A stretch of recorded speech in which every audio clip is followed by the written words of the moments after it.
When I was 25, I was brutally attacked by my own dog. It was a dog that we had had for 2 years that we had rescued from someone that was abusing this dog. And it was an aggressive breed, but we kind of got used to the dog and we thought everything was fine. We had 2 other dogs, so we had the 3 dogs for quite some time and everything was, we thought, pretty stable. And my one dog, which was a Staffordshire Terrier, used to have fights over food. And on this one particular evening, when my husband was working late and I was home alone, I used to feed all the 3 dogs separately, and my Staffordshire Terrier went outside, had finished all its food, and she found that my puppy, who was 10 weeks old, was eating from her bowl, and she attacked the puppy. And basically, she was just laying into this puppy. And my big dog, that was this aggressive breed, came around and joined in on the fight.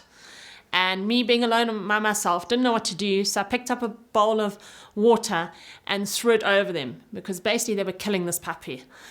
And the dog, this large dog of mine, turned around, didn't like what I did, and jumped up and latched hold of my arm. He just basically shook my arm like this, and initially I thought, well, he's going to get off. I went, Monty, get off me, and I sort of went like this and tried to tap him off. He didn't want to listen to me.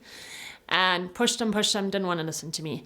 Eventually, I can't remember whether I fell on the floor or whether he pushed me to the floor, but I ended up on the floor. I started screaming, and neighbours came out, and we had neighbours down the road. They didn't want to jump over the fence and help me. They threw a can of hairspray over for me to use, which was nowhere near me. They threw a snooker cue over, which they thought, I never even found these things until later after the attack. And then eventually a neighbour from across the road had just arrived home and heard that a woman was being attacked. And he didn't know it was by a dog. He just heard woman being attacked because he heard the screaming. And he picked up a firearm and he came running to the fence, saw what was happening. And he's a dog lover. He didn't know what to do, but he climbed over. The dog wouldn't let go.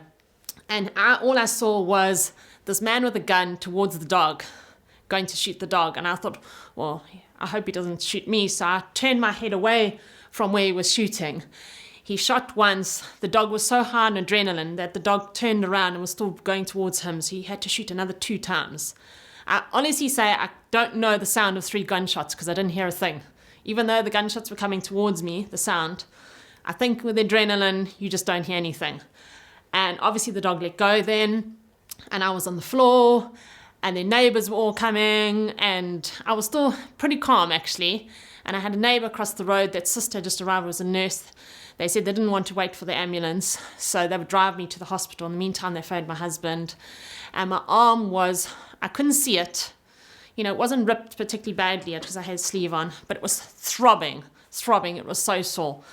Got to the hospital. My husband was called. And when I was lying there, my ear actually here was ripped, which I never actually saw. And they said to my husband when he arrived, do you want us to call a plastic surgeon because to fix her ear? And he said, yes, please. And he came in and he said to me, oh, it doesn't look so bad. You've got a few puncture marks and we'll just stitch those up.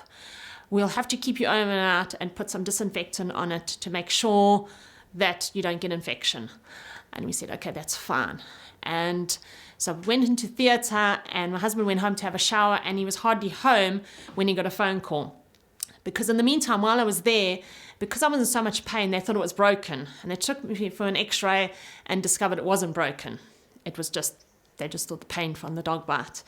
But when the surgeon got into theatre, he said something didn't look right because my arm, there was a huge ball at the bottom here. So he stuck his finger down one of the puncture wounds and realized what had happened. And basically, my bicep had been ripped and it was like complete mush, and it basically retracted into a little ball here. And he said, I'm going to have to take the bicep and attach it up like this and attach it back to the insertion point. And my husband said, well, she use your arm again? And he said, to tell you the truth, he says, I really don't know. It looks a total mess in there. He says, I'll do what I can and we'll have to see the next day. He said, we could get it looking all right, but he said gunshot victims often get shot here and they have what's called a gammy arm. They just can't use it. We don't know what's going to happen. So basically he reattached the muscle, flushed it out with 10 bottles of hydrogen peroxide under anesthetic to make sure I didn't have infection. I spent 5 days in hospital on very strong antibiotics. I didn't get an infection, thank goodness. And I was very lucky with what he did in the circumstances. But he said the hard work started from there. I was in a cast and a sling for 2 months because he said if I drop that arm in any way, the muscle will snap, the tendons will snap. He says it takes that long length of time to reattach. He was congratulated by his peers for what he did because they said, how could you stitch a muscle? And he said, well, with all that mess and all that infection around, he said, I did what I could under the circumstances.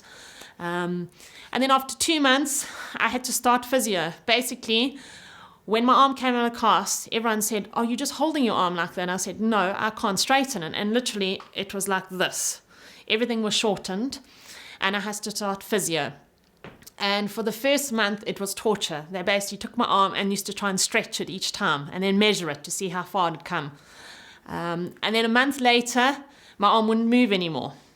So they had to go in through the same scar, and they've put a piece of silicone sheet between the scar tissue and the muscle to make sure that the scar tissue didn't adhere again. And that helped and gave me a little bit more movement. And then I had another surgery over here called a Z-plasty, which gave me a little bit more movement. And I started to straighten it. This was almost concave, but I still don't have muscle there, it's bone. But surprisingly, over the years, I have built it up. I lift weights with it, which I never thought I'd be able to do. It's definitely weaker. And over time, it has straightened on its own just by loading it and carrying things. It's not 100% straight, and it never will be. Unfortunately, I do have shoulder issues because of it, because with certain movements, because I'm a little bit lopsided, my shoulder blades have gone a little bit off center, and I do have shoulder pain because of it. But considering what happened, I'm basically functional. Just a few movements that hinder me, and obviously the strength, and obviously quite exposed there with bone. So my husband goes like this behind me, and I say, oh, don't do that, because he's squeezing me too tightly, not on purpose, but just what you do. But yeah, it's a little bit exposed there, but it works. And considering what I went through, I'm surprised that it actually functions as well as it does. And today we actually had to get rid of our Staffordshire Terrier because she just lost it. She started fighting with everyone. We kept the puppy, and then we did get another dog, a Labrador, but I never fed the dogs ever because I couldn't get over the whole feeding on the dogs thing.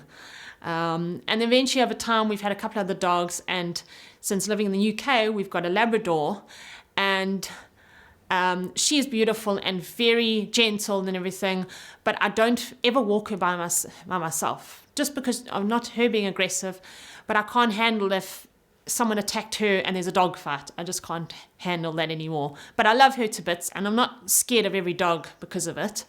It was the particular dog and that particular circumstance.